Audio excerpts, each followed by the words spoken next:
Here we are, back in the barn, and today I've got to try and figure out a way to get the upper mezzanine down along with all the straw.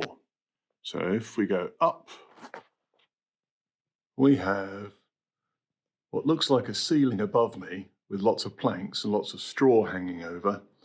There's a mezzanine about 4 meters up in the air that I've got to get down. So I'm going to put a scaffolding tower on the other side of this main beam that you can see crossing the picture, and climb up the scaffolding tower and deal with the mezzanine.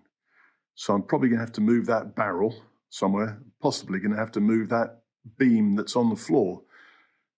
But I'll put you on a tripod and you can watch the fun and games. Here we go.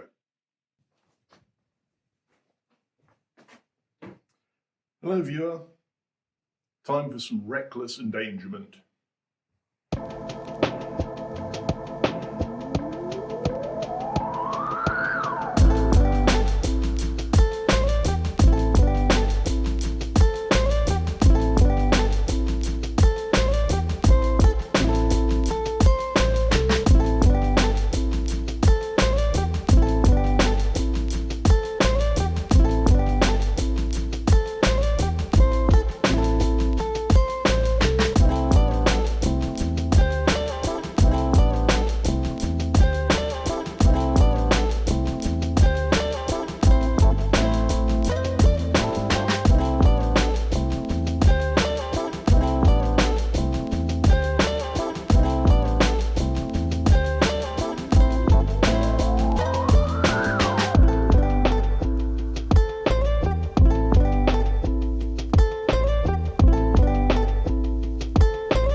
So now you can see the base of the scaffolding,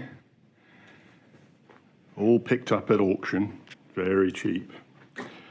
And as we go round, you can see how it all clicks together. So we've got a platform at the 2-metre level and another platform, double platform, up at the 4-metre level with, at the very top, a waist height brace around it, hopefully to stop me falling off. That'd be nice.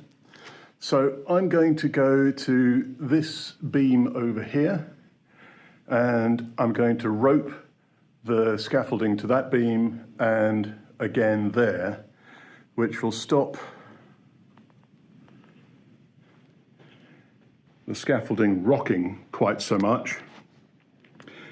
It's relatively level on the ground, or at least it seems to be happy. So that gives me a working height of 4 meters to get to that upper mezzanine and start pulling the hay down, pulling the logs down, clearing it in preparation.